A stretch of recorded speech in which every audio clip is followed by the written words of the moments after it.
Hello, everyone. Welcome to our preview of week number 8 of the football season in the Suburban Trends area. And we're joined once again this week by Suburban Trends reporter Tom Fiore. And we have some pretty good games on tap and a lot of important games on tap this week. Of course, the final week for the cutoff for the state playoffs. Let's start with the one on Saturday afternoon because they were both 7-0. And I think most people thought Mountain Lakes would be 7-0. I don't know how many people thought Butler would be 7-0. This should be quite an interesting game on Saturday. It should be a great game. I mean, I think Butler can play with them like we've talked about in the past, but they have to play for 4 quarters, and they have yet to do that this season.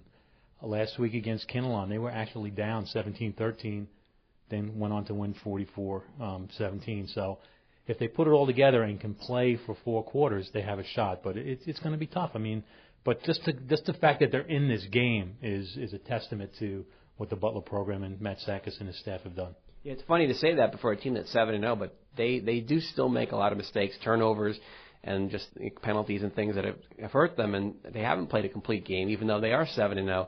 I think they're capable of winning the game, but they'd have to, as you say, they'd have to put that game together, which we haven't seen yet.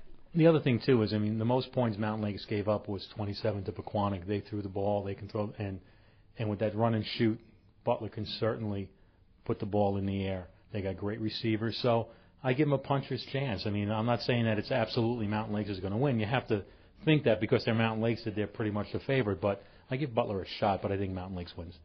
I think Mountain Lakes wins as well. But Butler, if they put it together, this could be just a tremendous football game. And it could be the first of 2 rounds because how the playoffs, they may be playing each other once again. So that's right. This is for the league title and for the first seed in the North Jersey Section 1 Group 1 bracket as well.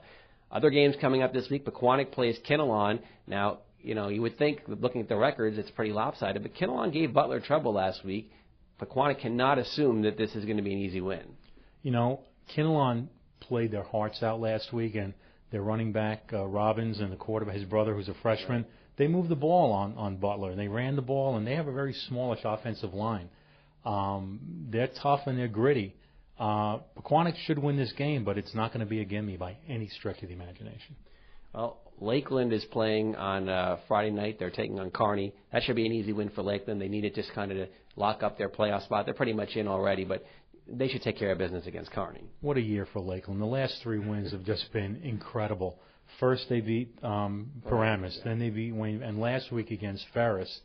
Going for 2 on the last play of the game. I mean, it says a lot about that coaching staff and the confidence they have.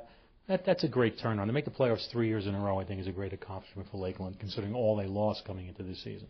A very interesting story with West Milford. I think everyone had written them off. Even looking at the way things are right now, and you look at them at 3-4, you figure they're pretty much out of the playoff picture. But I've been doing the math, and folks, they have a really realistic shot to get into the States. If they can beat North Bergen on Friday night, they have to go on the road play down to Hudson County, not Bergen County. Some people may not realize that, but they have to go down to North Bergen and play.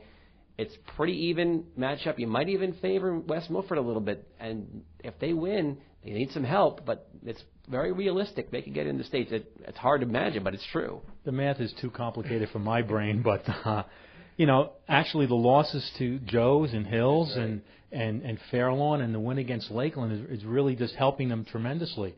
And and that would be a great story too if they made it into the playoffs. I know we have been writing them off all week, all year.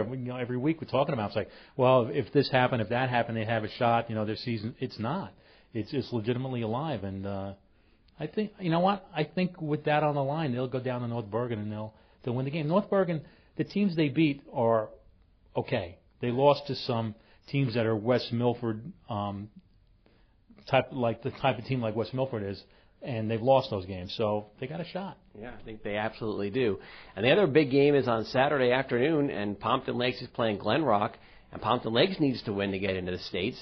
And past Glen Rock teams, you'd say, well, no chance, but Glen Rock is down this year. Pompton Lakes has been a very up-and-down team this year. They're playing at home. They have a shot at that one. That's going to be an interesting game, too. I think, Mahoney, when I spoke to Coach Mahoney last week, he for the most part, felt that there were too many teams that were going to be 6-2 that his team can get in. Obviously, they need to win if they want to even think about getting in. It's going to be tough. Lodi beat Glen Rock last week, 9-7, I believe it was. Pompton can move the ball offensively, just whether or not defensively they can stop anybody. Last week they were aided by the monsoon in Hawthorne. I mean, that was I almost fell walking across the field at the end of the game. That's how horrible it was. But Mason had a big game like he has, Paul Mason. They got big players on that team, so you give them a shot. But I think Glen Rock's gonna win that one. Yeah, I mean, you have to favor Glen Rock, but I think Pompton Lakes, if they win, pretty much will get in. I mean, looking at the numbers, it would take some unusual things to happen for them not to. So I think they will get in with the win, but it's a tough one. It's definitely a tough game, even though Glen Rock is not the same team it was last year. All right, Tom, thank you very much. We look forward to it. It should be an exciting weekend of local action, and we will see you on the sidelines.